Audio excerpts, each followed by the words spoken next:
Pembelajaran 5, subtema 1, tema 3, kelas 5. Nah, teman-teman, mari kita simak video pembelajarannya.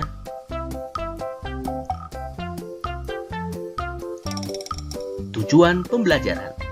Nah, teman-teman, sebelum kita memulai pembelajaran hari ini, ada baiknya kita mengetahui dulu apa tujuan pembelajarannya. Tujuan pembelajaran kita adalah mampu mendefinisikan organ pencernaan manusia dan fungsinya.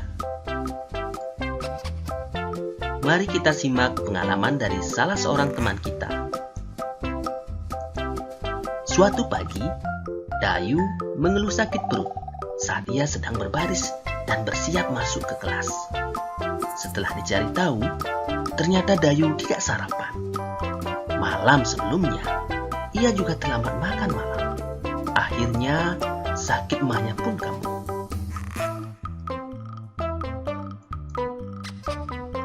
Banyak orang berpikir bahwa penyakit mah hanya bisa diderita oleh orang dewasa. Ternyata, anak-anak pun bisa terkena mah. Apa penyebabnya? Apakah gejala mah yang dialami anak-anak sama dengan yang dialami orang dewasa?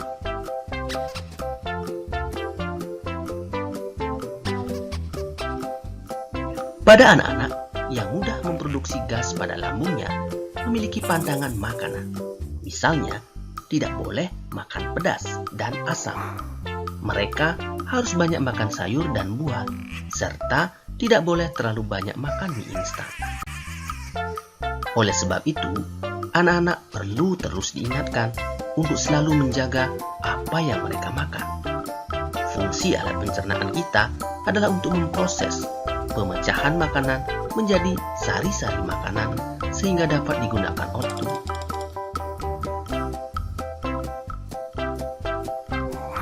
Untuk mencerna makanan, diperlukan organ pencernaan. Bahan makanan yang kita makan tidak langsung diserap oleh sel-sel tubuh. Sebelum diserap, bahan makanan harus dicerna melalui proses pencernaan. Nah, berikutnya, ayo berlatih. Masih ingatkah kamu tentang pelajaran sistem pencernaan pada manusia? Sistem pencernaan kita terdiri atas berbagai organ yang membantu dalam pencernaan makanan dan asimilasi nutrisi. Jadi, apa itu pencernaan? Bagaimana? Ada yang tahu? Pencernaan adalah sistem yang membantu mencerna makanan yang dikonsumsi, sehingga mudah dicerna oleh tubuh, yang berguna untuk menghasilkan energi bagi seluruh anggota tubuh. Jadi, itulah yang dimaksud dengan pencernaan. Untuk mengenal lebih baik lagi sistem pencernaan, coba kamu lengkapi diagram berikut ini. Nah, coba kalian perhatikan pada diagram tersebut, tentu kalian masih ingat apa nama organ-organ yang ditunjukkan oleh anak panah.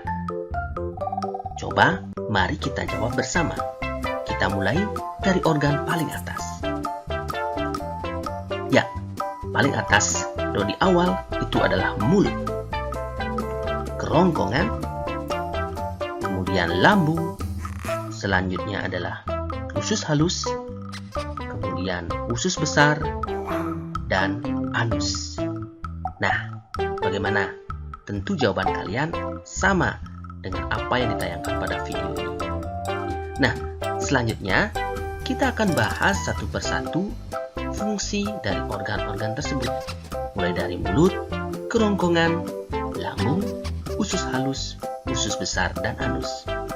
Silakan siapkan alat tulis dan simak videonya. Kita akan mulai membahas fungsi organ yang pertama, yaitu mulut.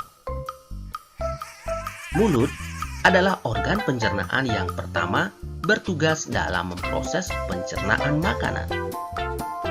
Fungsi utama mulut adalah untuk menghancurkan makanan sehingga ukurannya cukup lebih kecil untuk dapat ditelan ke dalam perut. Di dalam mulut terdapat alat-alat yang membantu dalam proses pencernaan. Bagian alat-alat pencernaan di mulut adalah gigi, lidah, dan kelenjar ludah atau air liur. Di dalam rongga mulut terjadi proses pencernaan makanan secara mekanik dan kimiawi. Berikut organ-organ mulut dan fungsinya, yaitu sebagai berikut. Lidah. Lidah pada sistem pencernaan berfungsi untuk membantu mengunyah dan menelan makanan menuju ke kerongkongan, mengatur posisi makanan agar dapat dikunyah oleh gigi, dan membantu dalam menelan makanan. Lidah tersusun atas otot lurik yang permukaannya dilapisi epitelium dengan banyak mengandung kelenjar lendir atau makosa.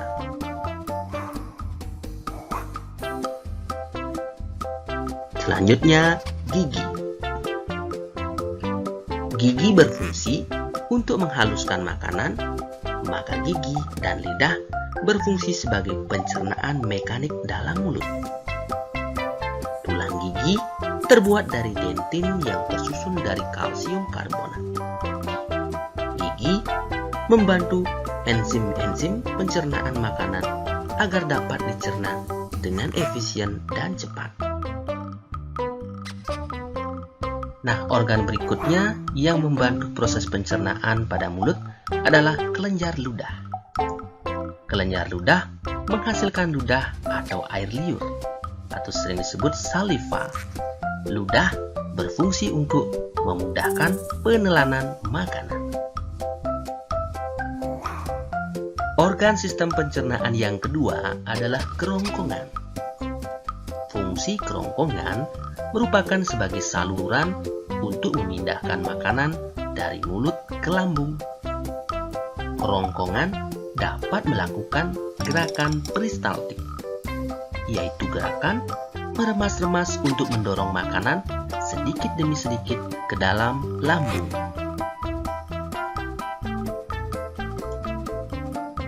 Organ pencernaan yang ketiga adalah lambung. Fungsi lambung adalah sebagai penghasil pepsinogen.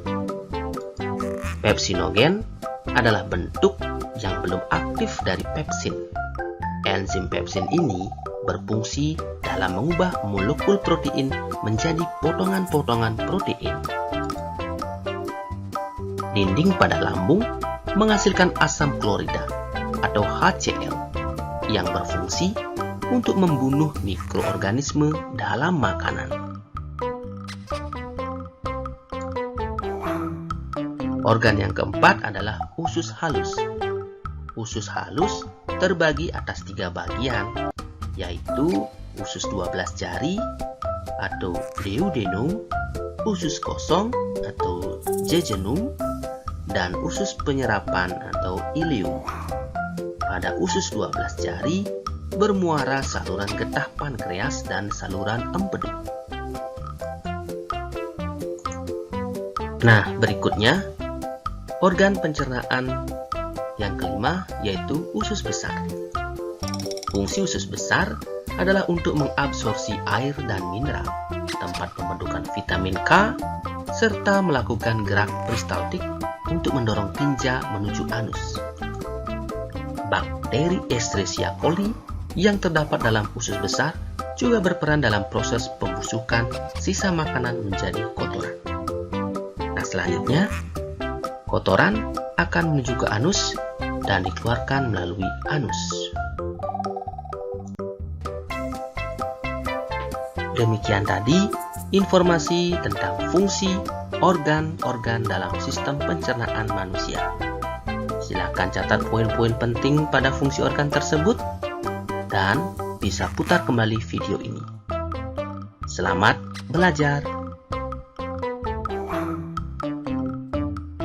Jangan lupa kunjungi YouTube channel Poinpedia untuk memperoleh video-video pembelajaran menarik lainnya. Dengan Poinpedia, belajar jadi lebih mudah.